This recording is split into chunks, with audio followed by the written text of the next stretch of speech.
Coming up tonight on CTV News, we see just how cold Fort Collins is going to be and how much snow is in the forecast. Plus, see all the events ASCSU is hosting for Body Acceptance Week and see what Spruce Tree got 4 students into trouble on Saturday. All this and more tonight on CTV. Good evening, everyone. I'm Caitlin Conley. And I'm Carson Bush-Jost. We're immediately joined by our weather anchor, Kelsey McAllister, to get the latest about this cold front. Hi Rams, boy is it chilly out there, and currently we are definitely seeing that. Temperatures are sitting right at about 14 degrees, but it feels like 9 due to that wind chill and that blowing snow. We are going to see temperatures really tank overnight as well. So let's take a look at today's highs. Today we saw temperatures really in the teens here for Fort Collins, but check out Sterling, 8 degrees for the high today there, so very, very chilly. And 28 in Denver, 41 in Colorado Springs, and 40 in Pueblo. Now, for tonight, we are going to see very, very chilly temperatures. We're going to see single digits here in Fort Collins, Sterling, Burlington. We're all going to be chilly, and that is due to that snow accumulation that we're going to see overnight. I'm projecting we're going to get about 3 inches overnight due to how heavily the snow is falling. Now, that should taper off as we head through the overnight hours. Now, taking a look at tomorrow's highs, we are going to see nicer temperatures. 47 here for Fort Collins, 51 in Denver, 35 in Vail, as well as for Gunnison. Now, the 7-day forecast has some good news and some bad news. I do predict that we are going to warm up through Friday, but starting Friday, those clouds are going to move in, bringing the temperatures down. Saturday and Sunday, Monday, we are going to be down in those 20s, and I'm throwing in about a 10% chance all of those days due to the cloud cover that we could see. Now, Carson, Caitlin, we're on accident alert right now here in Fort Collins and Larimer County. So guys, if you are headed out on the roads, be sure and be careful because it is slick out there. I know it's kind of becoming a problem for many drivers. Caitlin? Thanks, Kelsey. The Health Center teamed up with ASCSU to promote body acceptance this week. CTV reporter Stephanie Walters has the story. One size never fits all is the message this week at CSU. The Health Network and ASCSU have teamed up to promote body acceptance and spread positive messages around campus. Well, our program hopes to do 2 things. First, we want to promote a campus community that is accepting of bodies of all shapes and sizes. And also we want to raise awareness around eating disorders. That we know there's a lot of students who potentially are struggling with their bodies and body acceptance, and that could also lead to very dangerous eating disorders. So we're trying to raise awareness for both of those issues. The Body Acceptance Program kickstarted the week by asking students to write positive Post-it notes around campus. I think Body Acceptance Week is really beneficial to campus just because a lot of people nowadays have trouble with their body just because like what you see on magazines or in the media and other things in society, and we're really like down on ourselves and we always think that we need to improve somehow, and don't really necessarily need to do that. We just need to embrace what we have. Activities focused on positive body image and eating disorder prevention will be hosted around campus all week.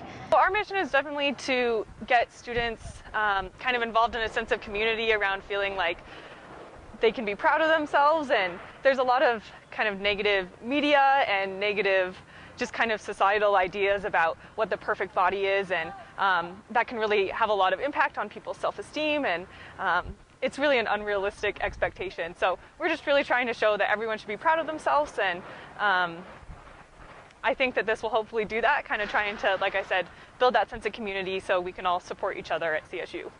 Stephanie Walters reporting for CTV News.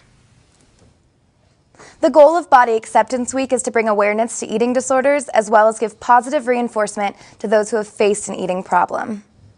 Events continue the next few days, and tomorrow there will be a yoga workshop from 12 to 2 p.m. in LSC 230, and then a fitness exploration from 7:30 to 9:30 p.m. in the Student Rec Center. Thursday, there will be a screening of America the Beautiful from 7 to 9 p.m. in Clark A 104, which will include events for the rest of the week. The Aspen Grill is located on the 2nd floor of the Laurie Student Center.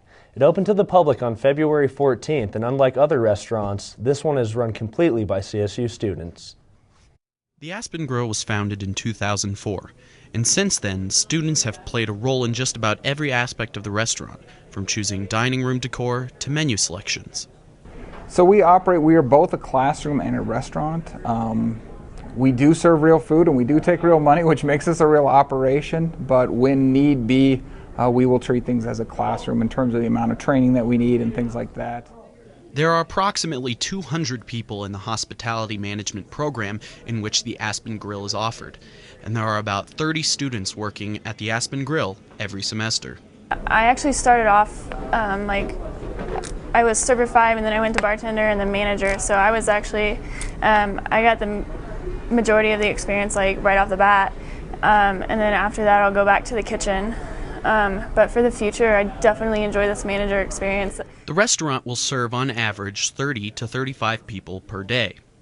The main goal for the Aspen Grill is about teaching students in a real-world environment what it's like to run a restaurant. So every single thing that we do and everything that we're set up to accomplish is for the students to understand how a restaurant works. Students work every other day in the week. One group of 15 students serves lunch on Tuesdays and Thursdays, and another group works on Wednesdays and Fridays. Prepared me a lot. I've never worked in a kitchen really, and I've always sort of worked on the floor at a restaurant. I worked at Stuffed in Old Town, and never worked in a kitchen. So just preparing food, going through all the different parts of that, and being a manager. I've been a manager the last 2 days, so just a little bit of managing experience under my belt. Anybody can come into the Aspen Grill, and anybody can order food. It is not at all exclusive for students and faculty. One of the things that people don't understand about us, I think one is that we even exist because we're not right in a regular line of sight or a walking path, and then other for students who might be seeing this, that we are not just for faculty, that we are absolutely open to students. The Aspen Grill is open from 11 to 1:15 p.m. every Tuesday through Friday. They serve burgers, sandwiches, soups, salads, desserts, and other food items. The Aspen Grill also has a bar, which has a full-service liquor license. The average price of food at the Aspen Grill is between $8 and $9. It's also the only place on campus where hard liquor drinks can be purchased. And after the break, we take a look at a fatal social media drinking game. Plus, see what tree got 4 students into trouble on Saturday morning. All right, give me a spot. You know my motto, safety first. They could be dangerous. I think we should call animal control. Animal control? To be safe. Don't worry. I got this. It's a new motto. You don't have to be perfect to be a perfect parent. There are thousands of teens in foster care who don't need perfection. They need you. A new social media drinking game called Neck Nomination has had multiple deaths since sweeping the world via social media. It's been reported that 5 people have died since February 1st due to the drinking game. The game works by having people upload a video of themselves necking or chugging a cup of alcohol, doing a crazy and dangerous stunt, and then nominate 2 other people to outdo them. Stunts range from doing backflips to jumping off cliffs. Aware, Awake, Alive is a nonprofit organization alerting the public to this irresponsible game and providing easy online tools to educate everyone around the world. They hope people see the severity of drinking in this new game, Neck Nomination, and understand it needs to come to an end. Coalition of environment activist groups in Colorado are aiming to give cities more local control over oil and gas development. On Monday, the coalition announced their plan for proposing a constitutional amendment that would allow municipalities to dictate oil and gas drilling within their communities. The coalition must acquire 86,000 signatures by August 4th to submit the amendment to the November ballot. A homeless man was shot with a taser and then bitten by a police dog early this morning after reportedly kicking a deputy in the face. The 33-year-old man faces charges that include assaulting a police officer and will be arrested once he's released from the hospital. A 7-story spruce tree has been getting a lot of attention lately. 4 students received trespassing tickets early Saturday morning for trying to climb this tree, and the homeowners are trying to prevent anyone else from attempting this dangerous climb. This tall spruce tree has seen an increasing number of students over the past few months. The popularity of Fort Collins' tallest tree has been growing rapidly. Students have been found at all hours of the night coming to climb the tree to see how high they can go. The 7-story tree has become YouTube famous, but has been causing a lot of ruckus for the family living in the house. I went to the rock wall in the rec center at CSU in order to ask about the safety of climbing such a large tree. It's a lot easier to manage the risks that are associated with elevating yourself high off the ground when you're into the climbing wall, because at the climbing wall we have ropes that are already attached to the top of the wall. You can lead climb, take the rope up with you, clip it in quick draws. If you're climbing a tree, it's a lot harder to do that. Recently, homeowners have tried to put a stop to students climbing their tree and have been taking action. They tried to cut off the lower branches in July, which acted as a platform for students to climb on. But that didn't stop students from dragging tables and other supplies in order to get to the branches and eventually leaving the possessions behind. This past Saturday, 4 students were given trespassing tickets for trying to climb the tree. For those who are still looking for something to climb, remember that we do have a large rock wall that is open for your convenience. But I don't recommend you doing something on someone else's private property. So this is public access. You've already paid for this wall, so you might as well as come into the wall and see what you have to offer. We want to remind students how dangerous climbing this tree could be and how it's considered trespassing. Make sure to use your resources at the rec center and climb the rock wall instead. Shakes Alive, a new healthy food shop on Elizabeth Street, fits the bill for every student who needs some grub.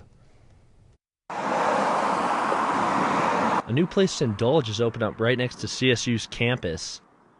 Shakes Alive, a fruit shake and smoothie place located on 1335 West Elizabeth, is open and ready for business. We targeted this location to be our franchise model. Nick Moore owns the store with his brother Jordan.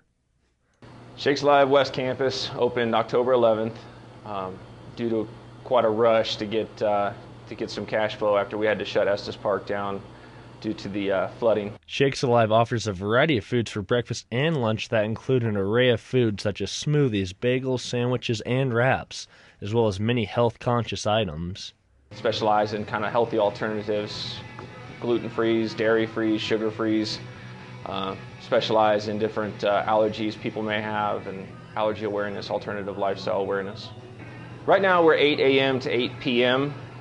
We plan on expanding a little bit further into the evening, especially once spring hits and the warmer weather hits. Whatever food fix you need, Shakes Alive has it. Fruit shakes and smoothies, and all the way up to lunch sandwiches, salads, wraps. And make sure to check out Fort Collins' newest hotspot for healthiness.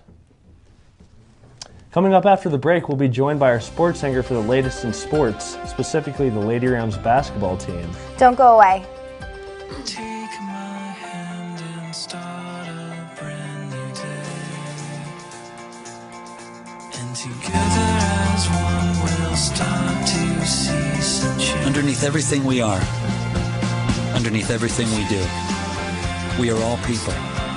Connected, interdependent, united. And when we reach out a hand to one, we can influence the condition of all. That's what it means to live united. Welcome back, Rams. I'm Elizabeth Prossi, your sports anchor. Today, the NFL Combine wrapped up as former Rams Capri Bibbs, Crockett Gilmore, and Weston Richburg showed off their skills in front of NFL scouts and coaches. The Rams performed well as Richburg ran the fastest 40-yard dash of all centers. Bibbs benched the third most reps of all running backs, and Gilmore had the third highest vertical jump among tight ends. During the draft in May, we'll find out just how well they impressed these scouts and coaches.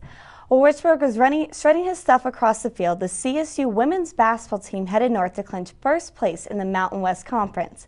Unfortunately, the Wyoming Cowgirls had different plans for the Rams. Wyoming took an early lead, forcing CSU to play catch-up for the remainder of the game. The Rams were unable to make a comeback, though, losing 75-49, ending the Rams' 10-game winning streak. Head coach Ryan Williams said, quote, "We are just out of sync and we were that way from the get-go," end quote. On the men's side, Daniel Bejarano led the Rams' 82-67 win over border rival Wyoming. And Sunday, we said goodbye to the 17 action-packed days of competition as the 2014 Winter Olympic Games came to a close. Host nation Russia topped the medal count with 33 medals, including 13 gold. The United States followed with 28 medals, and Norway rounded out the top 3 with 26. While the U.S. men's and women's hockey teams suffered disappointing losses, the CSU women's hockey team defeated rival CU Boulder this past Friday. Senior Alexandra Kuhn described the game as, quote, "the greatest feeling ever. There's nothing more that we want to do than beat CU on our senior night, and it felt great," end quote. The Rams finished their season 5-0 against the Buffaloes. Well, that's all the time we have for you tonight, Rams. Thank you so much for watching CTV News this evening. Have a great night, everyone.